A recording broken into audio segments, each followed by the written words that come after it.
Mais um empate do Galo, que segue sem vitórias no Campeonato Brasileiro. Primeiramente, seja muito bem-vindo ao Análises Galo. Meu nome é Vitor Barbosa, sou jornalista e estou aqui para poder falar do jogo com você. Vem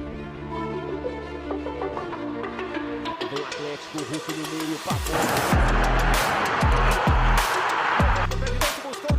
Então, se você curte futebol e ama o Galo, aproveita para poder se inscrever no canal, ativar as notificações, porque aqui tem Galo todo dia e o papo é sobre bola. O primeiro tempo do Atlético é bem diferente do que a gente estava assistindo do Galo de Cuca em 2025. O time não conseguiu ter volume de jogo, não conseguiu pressionar o São Paulo e criar inúmeras chances, como criou contra o Grêmio, como criou no Campeonato Mineiro, como criou na estreia da Sul-Americana, e também tem o mérito do adversário. O São Paulo soube anular o Atlético muito bem na primeira etapa, protegeu muito bem a área, alguns encaixes que funcionaram perfeitamente, por exemplo, no Hulk, que marcou muito bem o principal jogador do Atlético, e algo que para mim foi fundamental na primeira etapa, que provavelmente você tenha percebido, que foi a superioridade numérica do São Paulo em algumas fases no meio de campo, onde o São Paulo conseguiu prevalecer, encontrou liberdade para poder conduzir a bola,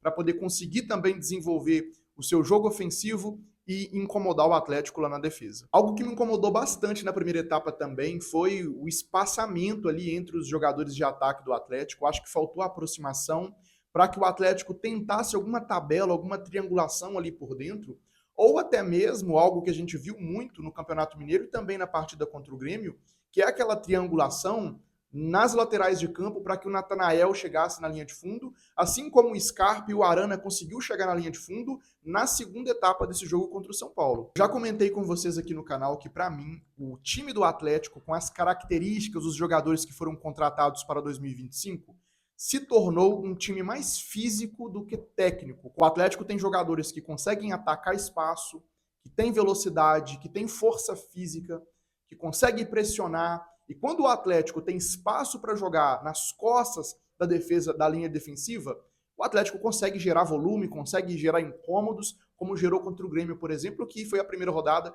é o que a gente pode tirar como parâmetro.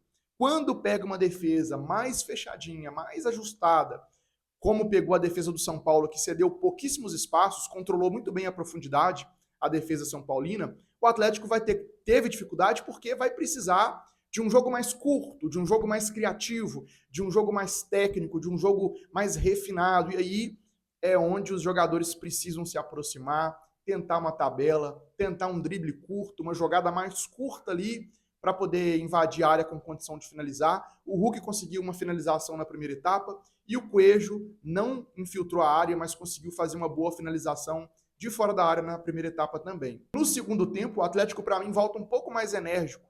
O Bernat entrou muito bem, na minha opinião, e o Rubens entra para poder fazer com que o meio do Atlético pudesse ganhar mais volume, preencher melhor os espaços, porque o São Paulo estava dominando o meio de campo.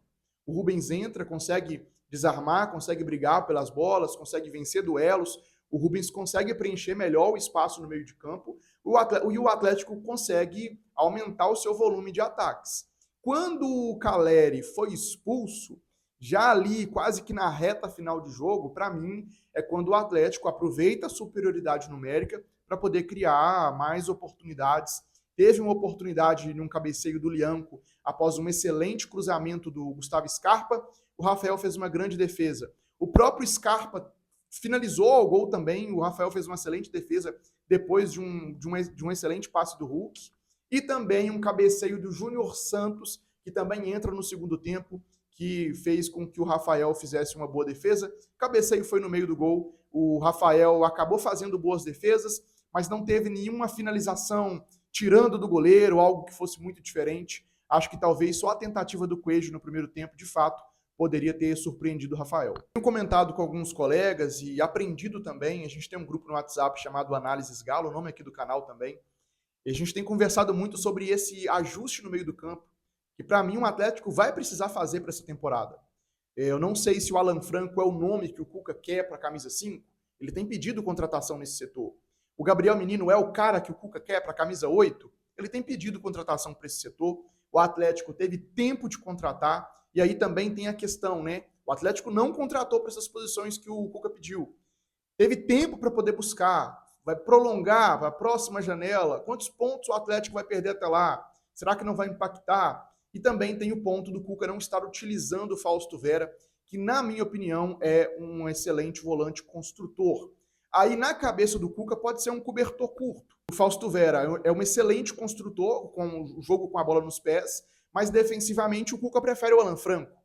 Então, entre o jogo ofensivo do Fausto Vera e o jogo defensivo do Alan Franco, talvez o Cuca prefira o jogo defensivo do Alan Franco. Tivemos algumas percepções, como por exemplo o Gustavo Scarpa, mais uma vez, baixando muito para poder ajudar na fase de construção, para pegar a bola praticamente nos pés dos zagueiros. E aí, eu não sei se é um ajuste de posicionamento do Gabriel Menino que pode ser feito, talvez o Gabriel Menino jogar muito mais ao lado do Alan Franco, o Gabriel Menino que tem jogado muito no campo ofensivo, tem subido muito ao ataque, talvez o Gabriel Menino ficar um pouco mais para que o Scarpa possa ficar mais próximo da área e mais próximo do Hulk, porque para mim é um desperdício deixar o Scarpa distante do Hulk. É algo que funcionou no Campeonato Mineiro, é algo que a gente sabe que aproximar bons jogadores vai render algum fruto, são jogadores técnicos, criativos. Então, para mim, é uma perda você deixar o Scarpa tão distante do Hulk, e o Scarpa volta muito para poder buscar a bola lá atrás. E aí, quando a bola chega ali na fase de criação, às vezes não é o Scarpa que está ali para poder criar, é outro jogador. E aí eu acho que o Atlético perde com isso. E outro ponto também que eu me questiono é se o Atlético talvez não pudesse ter um poder criativo maior ali no camisa 5, que é a posição do Alan Franco. Né? A gente sabe que o Cuca não vai colocar o Fausto Vera para poder fazer isso até esse momento. Não tem colocado o Fausto Vera. Vai chegar alguém para poder fazer isso? Para ser um cara que tem poder de marcação, mas que também consegue receber de costas para pressão, girar e dar uma dinâmica melhor para a saída de bola. E isso vai liberar um pouco mais o Gustavo Scarpa, e o Scarpa vai conseguir fazer, de fato, um papel de camisa 10, sem se preocupar tanto com a primeira fase lá atrás. Enfim, mais um empate, mais um jogo sem vitória do Atlético, são 4 jogos sem vitória. Essa vitória precisa de vir, acho que até mesmo para a torcida, para a gente, todo mundo, não tirar muitas conclusões também, às vezes de maneira precipitada, às vezes muita gente, o Natanael fez um jogo ruim contra o São Paulo, de fato fez, mas não, contratação errada. Ou o Júnior Santos, poxa, não vingou até agora, contratação errada. Ah, mas o Cuca. Então, assim, eu acho que ficar sem vencer gera um incômodo ali em todo mundo que, às vezes, a gente chega a conclusões precipitadas e a gente pode acabar queimando um jogador ou queimando um trabalho. O Cuca mostrou dinâmicas interessantíssimas no Campeonato Mineiro, mostrou que tem repertório, amassou o Grêmio, apesar do resultado, e mesmo jogando abaixo contra o São Paulo, teve 3 oportunidades de fazer o gol, e o Atlético poderia ter muito bem vencido o São Paulo por 1-0.